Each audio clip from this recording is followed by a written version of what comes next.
الشأن الوطني. في الشأن الوطني زرت يوم أمس منطقة باجة، إحدى قطع الجنة في تونس. زرتها مع بعض الأصدقاء، وتخصيصا إحدى بعض المناطق في معتمدية مجاز الباب، وهي معتمدية واسعة جدا. الذي تفاجأت به نايلة هو أن ضيعات فلاحية في مناطق خصبة من أخصب الأراضي، نتحدث على أراضي تحيط بواد مجردة.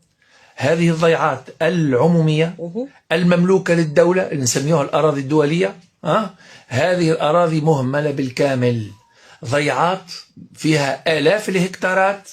أنا أتحدث الآن لمن يستمع إلينا على مناطق محددة، مناطق قرب تكابر وقرب شواش، وهي قريتان بربريتان في أعالي الجبال. كي تصعد للجبل نايلة تشاهدين مشهد، قلنا قطعة من الجنة، كل شيء معناها تقديريا تكشف لك كل المساحة المفتوحة في هذا الوقت، وقت الربيع والزهور والأعشاب الخضراء والحيوانات وهي ترعى. مشهد بديع جدا، مشهد ممتاز، يعني منطقة جديرة بالاستثمار وجديرة بالزيارة. لكن تتفاجأ من انتشار الفقر. أنا دخلنا القريتين هذوما، سكانها أهل كرم، البؤس يطفح من الوجوه، لا تنمية، لا وجود لحركة اقتصادية.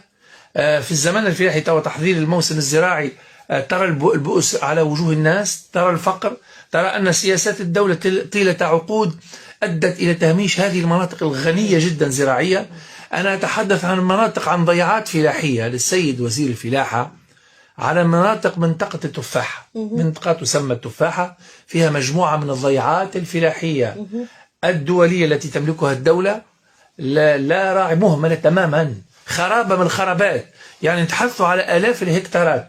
حين تحدثت مع المزارعين والفلاحين في المنطقة هذه أكدوا لي أن هذه الأراضي حتى سنة 2011 كانت أراضي منتجة لكل شيء.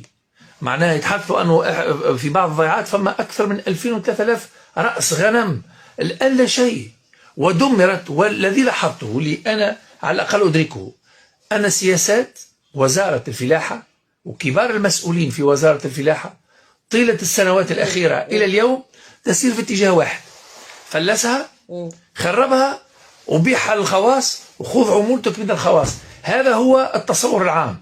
نتحدث على أملاك الدولة اللي المفروض تؤمن الحاجات الغذائية للشعب التونسي. واحنا عطينا مثال في مجاز الباب سي معز، يظهر لي الأمثلة عديدة في كامل الجمهورية. هذا كي يقولوا مجاز الباب راهو نتحدثوا على حوض واد مجردة، وإحدى أخصب الأراضي في الجمهورية التونسية.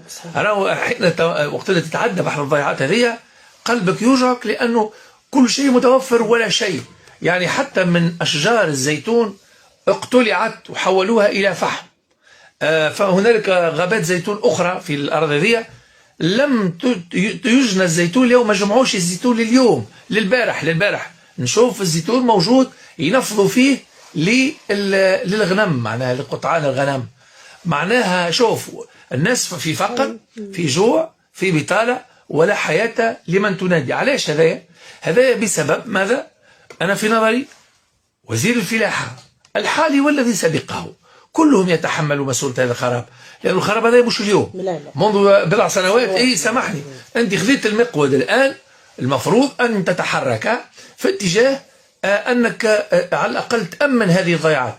يحكيوا لي المزارعين غادي، قالوا لي راهو منذ سنة ونصف للوراء، حين زار رئيس الجمهورية هنشير الشعال ثم هنشير النفيضة، قالوا لي جات الطامة والعامة من وزارة الفلاحة ومن الولاية ونظفوا المكان وبدأوا يهيئوا فيه، على اعتبار أنه خرجت إشاعة أن رئيس الجمهورية مش يزور المكان، مش يزور تلك الضيعات. بعد أسبوع انتهى كل شيء، عادت حليمة إلى عادتها القديمة. بمعنى آخر أنه المسؤولين هذوما وقتاش يتحركوا، كان سمعوا رئيس الجمهورية مش يزور مكان للتفقد، يمشيوا يحاولوا أنه يرموه قبل ما يجيهم رئيس الجمهورية. عدا ذلك لا شيء، يعني عبارة على أراضي مهملة هاملة مسيبة، لا راعي لا والي. سامحني السيد الوالي، باجة هذا جزء من اختصاصك، لأنه مندوبية الفلاحة في ولاية باجة تخضع لسلطتك الإدارية، ويمكنك أن تتفقد. يشبيه الوالي ما يخرجش ويتفقد الضيعات، هذه أملاك الدولة. وهذا اللي يفسر أن القطاعات الاقتصادية في مواد الإنتاج الفلاحي وغيره تهيمن عليها لوبيات اقتصادية، لأنه ما فماش منافسة بالدولة. الدولة لا تنافسهم.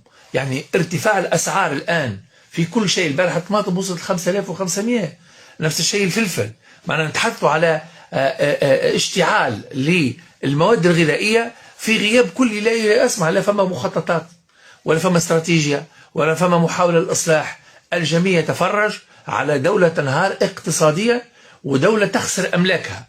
واللي يوجع القلب أكثر من هذا أن المزارعين هناك وهم يرعوا، خاطر على اقتربنا من مصر بتاع العيد، اللي يحكيوا فيه أمر عجيب غريب من اللي عملته التجار هذوما المضاربين في قطاع العلف. يعني السبب الرئيسي لكل ما نعيشه في تونس من مآسي هو أن لوبيات 3-4 من الناس مهيمنين على قطاع الأعلاف، وهم يتحكموا بالأسعار، وهم يتحكموا في العلفة وقداش تكلف العلفة، وهو الذي يفسر ارتفاع أسعار الأغنام وأسعار الأبقار وأسعار الدجاج إلى غير ذلك. العلفة عند جهة معينة. يعني هذا اللوبينج اللي قاعد يتشكل في قطاعات، تشكل هو فعلا قطاعات معينة، ويحكي فيه ديما صديقنا رسعت الدوادي حول مسألة أنه عندنا مجموعات تهيمن اقتصاديا، معناها تخرق مبدأ المنافسة، تلقاه يسيطر على قطاع 80% عند رجل أعمال واحد، مثل قطاع الحليب مثلا. عندنا قطاعات اقتصادية تهيمن هذه الهيمنة تخرق قاعدة المنافسة وتخليه يحط الأسعار اللي يحب عليها هو. واللي صاير الآن أن هذا الفقر والبؤس اللي ريته أنا يوم أمس في موسم خصب جدا مع الأمطار خيرات، ما نجموش نقول فسروا نقولوا لا راه مواسم جدب، لا. السنة الماضية موسم مطير فيه برشا أمطار، والموسم هذا موسم فيه برشا أمطار وخيرات موجودة، لكن التونسي ممنوع أنه يشتغل في الأرض. الأرض ذيك نسكروها ونخليوها خرابة ونهيئوها باش نبيعوها للخواص. وبعض الشهود وراني منشآت تابعة لديوان الأراضي الدولية تم التفويض فيها بأسعار بخسة جدا لرجال أعمال.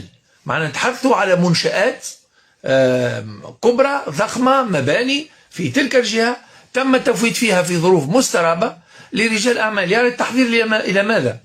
الموجود أنه أنا في نظري ديوان الأراضي الدولية لا يجب أن يكتب فيه بتغيير رئيس المدير العام أو من يسيره، لا، يجب أن يهدم ويعاد بناؤه.